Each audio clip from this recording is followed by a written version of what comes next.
ପିଲାମାନେ ଦେଖ ମୋ ପାଖରେ ଦ୍ୱିତୀୟ ସମାପ୍ତି ସୂଚକ ମୂଲ୍ୟାୟନ 2024 ବିଷୟ ଭାଷା ଲିଖିତ ଶିକ୍ଷାର୍ଥୀ ନାମ ଲେଖିବ ରୋଲ ନମ୍ବର ବିଦ୍ୟାଳୟ ନାମ ଶ୍ରେଣୀ ତୃତୀୟ ତାରିଖ ତେଣୁ ଅଛି କେଉଁମାନେ ଆମର ଭଉଣୀ ଭାଇ କାହିଁକି ସଭ୍ୟ ମୋର ଭଉଣୀ ଭାଇ କାରଣ ମୁଁ ସମସ୍ତଙ୍କ ସାଥିରେ ଖେଳି ବୁଲି ବଡ଼ ହୋଇଛି ସବୁରି ସାଥିରେ ମୁଁ ହସି ଖୁସି ହୋଇ ବଞ୍ଚିଛି। ମଧୁବାବୁ କିପରି କରିଜନ ଆଣିଥିଲେ ମଧୁବାବୁଙ୍କର ତେଜ ଭରା ବୀରବାଣୀ ନୂଆ ଜୀବନର ଆଲୋକ ଦେଖାଇ ସମସ୍ତଙ୍କୁ ମନ ଟାଣିଲା। ତ ଗୋଟିଏ କଥା ମୁଁ ଅନୁରୋଧ କରିବି ଏଠି ତୁମମାନଙ୍କୁ ପିଲାମାନଙ୍କୁ ଦେଖିଦିଅ ତୁମର ହେବ ଲିଖିତ ହେବ 40 ମାର୍କ ଆଉ ମୌଖିକ ହେବ 10 ମାର୍କ ମୋଟ ହେଉଛି 50 ମାର୍କ ଅର୍ଥାତ୍ ନେକ୍ସଟ ପ୍ରଶ୍ନକୁ ବର୍ତ୍ତମାନ ଆମେ ଯିବା ଘ କ ଆଉ ଖ କରିଦେଇଛି ଗକୁ ଯିବା।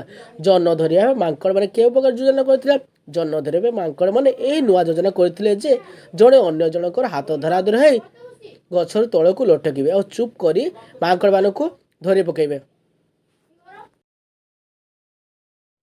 ତାପରେ ଗଣ ପ୍ରଶ୍ନକୁ ଯିବା ଜନ ଧରିବା ପାଇଁ ମାଙ୍କଡ଼ ମାନଙ୍କର ଏହି ନୂଆ ଯୋଜନା ବିଷୟରେ ଆଲୋଚନା କରୁଥିଲେ।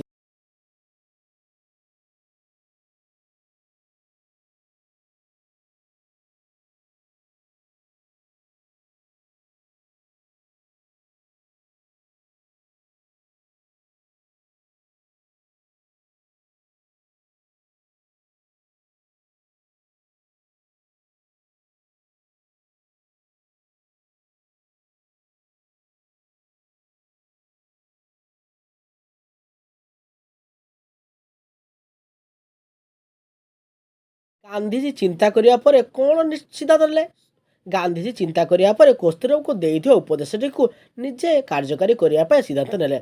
ମୋ ପ୍ରଶ୍ନକୁ ଯିବା ପଠାଳି ସାମନ୍ତ କେଉଁଠି ଜନ୍ମଗ୍ରହଣ କରିଥିଲେ ତାଙ୍କୁ କେଉଁ ଉପାଧି ମିଳିଥିଲା ଏବେ ଜାଣିଛ ବହୁତ ଇଜି ପ୍ରଶ୍ନ ଆସି ପିଲାମାନେ ଦେଖିଦିଅ। ପଠାଳି ସାମନ୍ତ ଓଡ଼ିଶାର ନୟାଗଡ଼ ଜିଲ୍ଲା ଅନ୍ତର୍ଗତ ଖଣ୍ଡପଡ଼ା ଗ୍ରାମରେ ଜନ୍ମଗ୍ରହଣ କରିଥିଲେ। ତାଙ୍କୁ ମହାମହୋପାଧ୍ୟାୟ ଉପାଧି ମିଳିଥିଲା।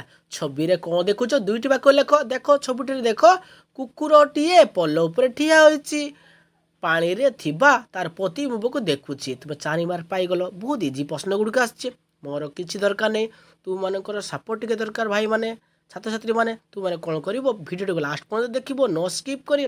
ଆଉ ଗୋଟିଏ କଥା ବାରମ୍ବାର କହୁଛି ମୋ ଚ୍ୟାନେଲରେ ନୂଆ ଥିଲେ ପ୍ଲିଜ୍ ପ୍ଲିଜ୍ ପ୍ଲିଜ୍ ସବସ୍କ୍ରାଇବ୍ କର ସାଙ୍ଗମାନଙ୍କ ସହ ସେୟାର କରିଦେବ। ବହୁତ ଇଜି ପ୍ରଶ୍ନ ଗୁଡ଼ିକ ଆସିଛି ହେଲା। 3 ନମ୍ବରକୁ ଯିବା ବାକ୍ସ ମଧ୍ୟରୁ ଶବ୍ଦ ଆଣି ଖାଲି ସ୍ଥାନ ପୂରଣ କର। ଡେସ୍ ମାସେ ବୋଇତ ମେଲେଇ ଦରିଆରେ କ'ଣ ଲେଖିବ କାର୍ତ୍ତିକ ମାସରେ ଡେସ୍ ଆମର ଯାଉଥିଲେ ଦୁଷ୍ପାରେ ସାଧବ ମାନେ। ତାପରେ ହେଇଛି ଗଛ ମୂଳରେ ବାଳୁଆଟିଏ ବସିଥିଲା ଚଢ଼େଇଟିଏ ତାକୁ ଦେଖି ଡରିଗଲା ସେ ଧୀରେ ଧୀରେ ଉଡ଼ି ପଳେଇଲା। ବାଳୁଆ କେଉଁଠାରେ ବସିଥିଲା ବାଳୁଆ ଗଛ ମୂଳରେ ବସିଥିଲା।